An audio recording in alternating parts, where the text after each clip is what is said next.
Marc Lefèvre had always kept to himself. Living in a quiet neighborhood on the outskirts of Lyon, France, he was well known but rarely understood.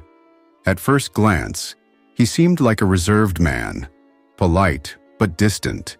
He never caused trouble, never engaged in gossip, and lived a quiet life. But there was something about him that had sparked intense curiosity among his neighbors, something that no one could ignore. Marc was known for adopting children, not just once or twice, but almost every month. Each time a new child was brought into his home, the neighbors couldn't help but wonder why. It was an unusual sight, even in a community that valued kindness and charity. At first, people found it admirable, a man dedicating his life to taking in orphans. What could be more generous? But as time went on, things started to feel strange. Despite the growing number of children under his care, no one ever saw them. They didn't play outside. They didn't go to school. The house, despite its supposed residence, was always eerily quiet. At first, people thought maybe Marc was just a private person, someone who didn't like to draw attention to himself or his family. But after months of the same pattern repeating itself, curiosity turned into suspicion. The lack of activity around the house was unsettling. No one ever saw social workers visiting. There were no school drop-offs, no noisy birthday parties, no sounds of children laughing or playing in the yard. For a house that was supposed to be filled with young children, it felt lifeless. As whispers spread through the neighborhood, a few locals decided to take matters into their own hands. Some of them started watching the house more closely, hoping to catch a glimpse of what was really going on inside. A couple of neighbors even stayed up late, hoping to see if the children ever came out at night. But no matter how long they watched, they saw nothing out of the ordinary.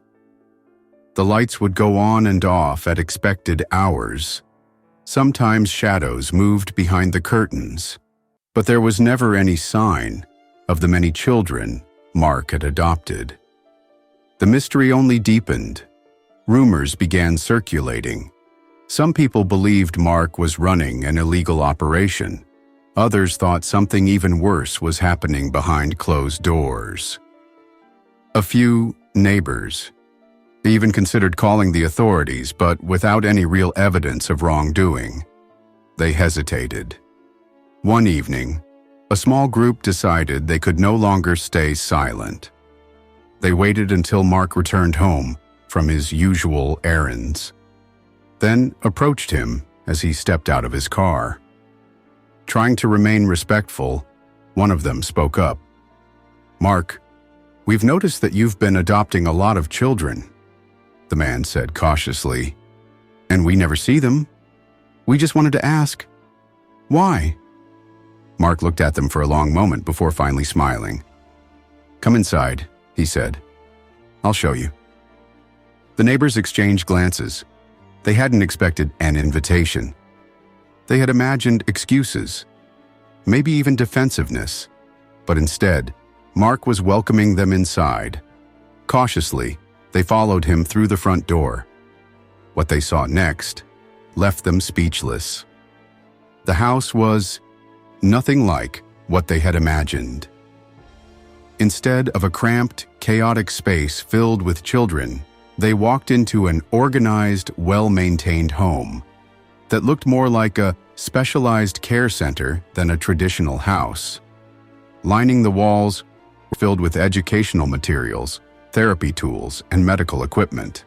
A large wooden table in the living room was covered in Cocker art supplies, and soft classical music played in the background. But it was the children themselves who shattered their assumptions.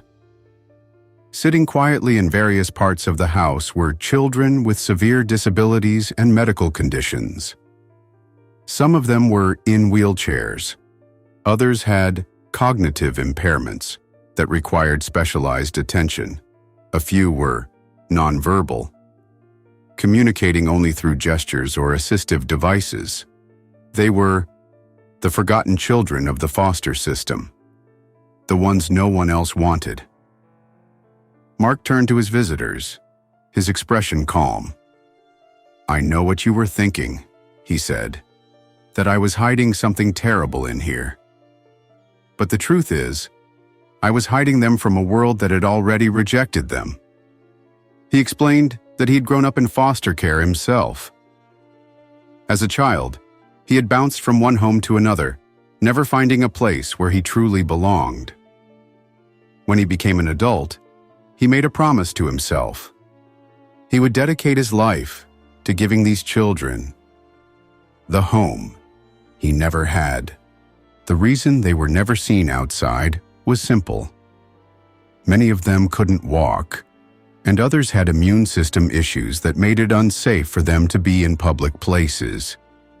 He had designed his home to be a safe haven, filled with medical equipment, therapy resources, and a support system tailored to each child's needs.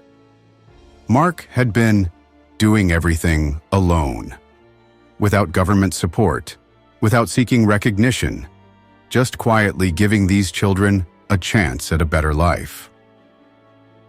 The neighbors, who had spent months speculating about sinister possibilities, stood in stunned silence. They had assumed the worst, but in reality, they had uncovered something extraordinary.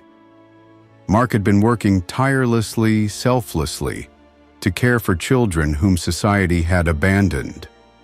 Word about Marc's work soon spread beyond the neighborhood. Social workers, nonprofits, and volunteers stepped forward to help. Donations started pouring in. Medical professionals offered to assist with the children's care. Marc's quiet mission turned into a beacon of hope, inspiring countless others to consider fostering children with disabilities. He had never sought attention or praise. He had simply wanted to give these children a family.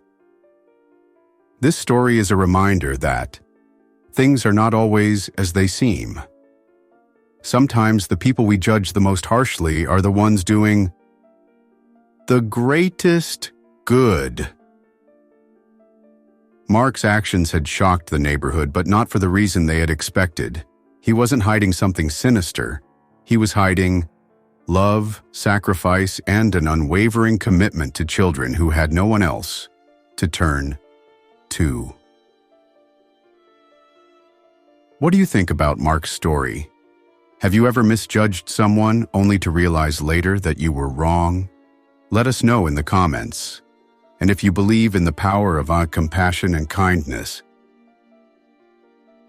don't forget to like, share, and subscribe for more real-life stories that restore faith in humanity.